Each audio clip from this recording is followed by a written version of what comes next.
The second season of 1923 continues to exceed my expectations, as episode 2 was everything I could wish for.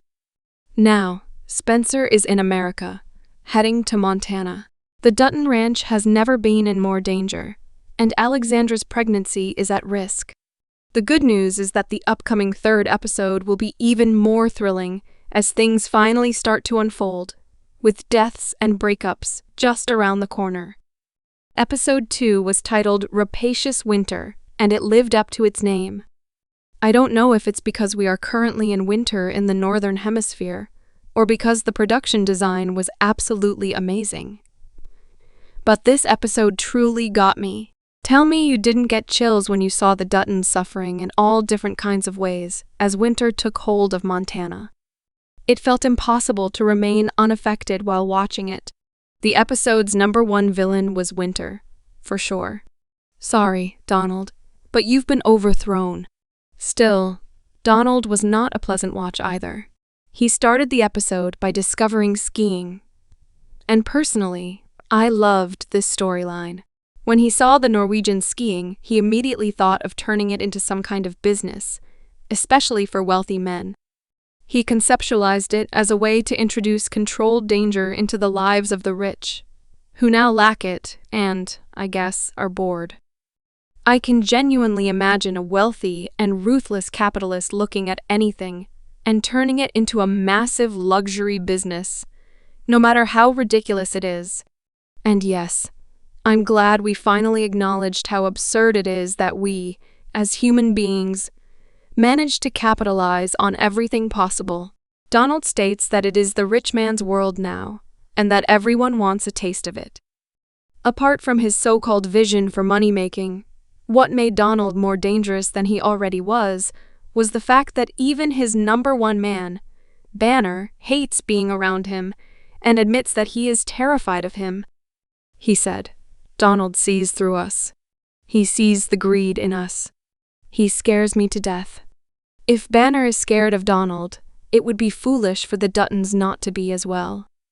In the upcoming episode, we will see Donald deciding to turn the Yellowstone Ranch into a ski resort, perhaps the first of its kind in history. He will be so confident in his idea that he will present his plans to the city council, trying to convince them to take the ranch away from the Duttons. What a jerk, isn't he? Jacob, on the other hand, spent the entire episode trying to save Zane and his wife. He decided to take all the family members under his custody to prevent them from getting a divorce and losing their children to the orphanage. Was it just me, or was the entire courtroom scene cringeworthy? The scene itself had no issues, but the law and the judge truly bugged me. If there's one thing that annoys me, it's people who pick and choose the parts of the law that suit them while ignoring it when it comes to their own lives and desires. This judge was the epitome of hypocrisy. Anyway, enough of a rant. Also, I believe we can mark this as the first of the Duttons' long-standing tradition of cleverly manipulating law enforcement for their own benefit and desires. In this case, I completely approve of what Jacob was doing. But let me know what you think.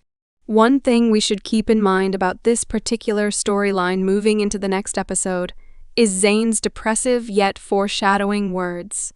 When Jacob told him that things would be fine and he would start working at the ranch once winter was over, Zane replied, "If we survive."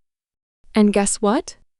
Even though they came together as a family, the storm intervened brutally, forcing them to take refuge under the overturned wagon.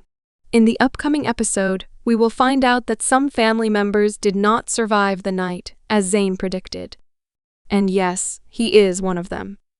This will be a turning point in Jacob's stance against Winter, forcing him to take even harsher precautions. We will return to the effects of Winter and how it will shatter the marriage of Elizabeth and Jack very soon. But first, we need to talk about Tiana and her hopeless efforts to escape from the haunting presence of the priest. As I mentioned last week, Tiana is not in a random place, she is at a ranch in Texas. In the upcoming episode, we will discover that this ranch is none other than the Four Sixes. Through Tiana's journey, we will witness the foundations of the 4-6's ranch, which will serve as a bridge to the upcoming 4-6's spin-off series.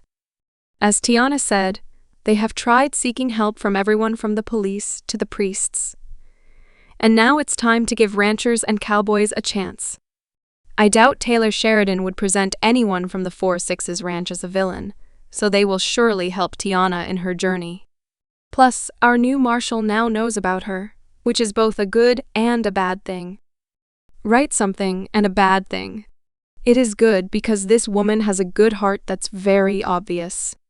It is also bad because she ordered a sketch of Tiana's face to be made and put everywhere. And yes, it is difficult for this to end well for Tiana.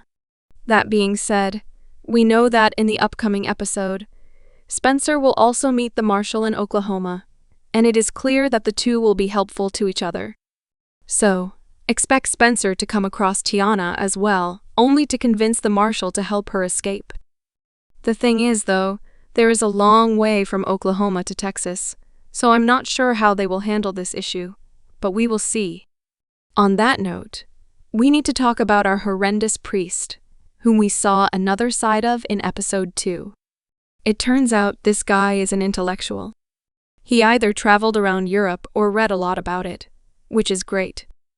I believe Taylor Sheridan wants to create a priest who believes everyone should be Christian, and as long as they are Christian, their race, language, or anything like that does not matter.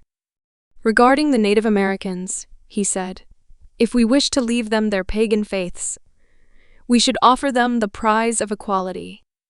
I don't know about you guys, but this is the kind of thinking that truly scares me.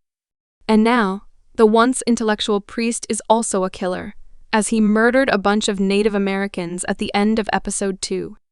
Since that threshold has been crossed, I'm afraid he will get even darker as a person in the upcoming episodes, knowing that he could even kill Tiana. However, as I mentioned, the marshal and Spencer will form a strong bond, protecting Tiana from the priest. Speaking of Spencer, he spent this episode in Texas with the Italians, as I predicted last week. Even though there was nothing wrong with this storyline, I felt like the Italians were just there for the sake of it. I mean, is it just me, or did the trailer make them look more important than they actually are? If Spencer was going to meet these men, there should have been a bigger reason for it. Just getting a bit of money and a gun doesn't feel like enough. Spencer could have easily earned money through his fights and bought a gun himself to speed up his journey. Now, it feels like he wasted time with the Italians. I guess he discovered pizza, which is great for him. But did we really need to see him discover pizza? Did it contribute to his journey? Not one bit, at least in my opinion. Yes, he will carry that whiskey to Fort Worth, and I guess it's not a bad way to kick off his journey. But I don't know, episode 1 set the bar very high when it comes to Spencer's adventures. Compared to that, this journey felt underwhelming. But as always, feel free to fight me in the comments. The good news is, as I mentioned, he will end up in Fort Worth first, and then in Oklahoma in the upcoming episode. Our new marshal will be an absolute savior for him. Plus, his telegraph is about to reach the Duttons, presenting a glimmer of hope for the family suffering through winter, as they will know for sure that Spencer is coming. The thing is, the telegraph will also reach Banner, forcing Donald to speed up his plans for a ski resort, knowing that things will get much more difficult once Spencer arrives. Meanwhile, Alexandra is at sea. We saw her for a couple of minutes in episode 2 as she was reading her letter to Spencer. Tell me, am I the only one who slightly cringed when she said she wanted to have a little army of her and Spencer? Because I couldn't overlook that. On a more important note, she is stuck in a storm, risking her pregnancy. Things will get even more difficult for her in the upcoming episode, as she will be kidnapped by a man working for her family. And yes, there is a high chance that she will lose the baby. Does this mean she is not the grandmother of John Dutton? Let me know what you think. And now, back to the Winter and Elizabeth, who is gradually spiraling because of it. Well, She got attacked by a wolf, so what were we expecting? As Kara said, she is one unlucky woman. And yes, the winter will inevitably end, but at what cost? The scene where she was forced to get the vaccine for rabies was truly heartbreaking. I get why she had to get the vaccine, but still, it is always tough to watch people being violated beyond their desires. It was just brutal. So, I completely understand why she said, "This is too much. This isn't living. This is surviving." Let me know what you think of her remarks here. I kind of see why she no longer thinks her love for Jack is worth suffering through all of this. And now the wolf is in the house. Yes, things have gotten that bad. The nurse was killed, the doctor is under attack, and Kara is in the greatest danger yet, as she has already locked eyes with the wolf. We even heard a gunshot. In the upcoming episode, we will see Elizabeth trying to save Kara, bringing them even closer. However, this won't be enough to change Elizabeth's mind. On the contrary, she will make it clear to Jack that this is not the life she wants to live, and we will witness the young couple breaking up. I can already feel my tears welling up, but let me know what you think. By the way, did you catch the part at the very end where Elsa's voiceover mentioned Israel and Palestine? What was that about? Why did Taylor include that reference for no reason in the 1920s? This wasn't even an issue at that level yet. Personally, I didn't understand it, not for a second. But let me know if I'm missing something here. Anyway, the upcoming episode is titled Wrap Thee in Terror, hinting that things will get very dangerous for everyone. For more weekly updates and analysis of 1923 Season 2, make sure to like and follow. For a guide on the correct order to watch the Yellowstone shows, watch the video on the screen.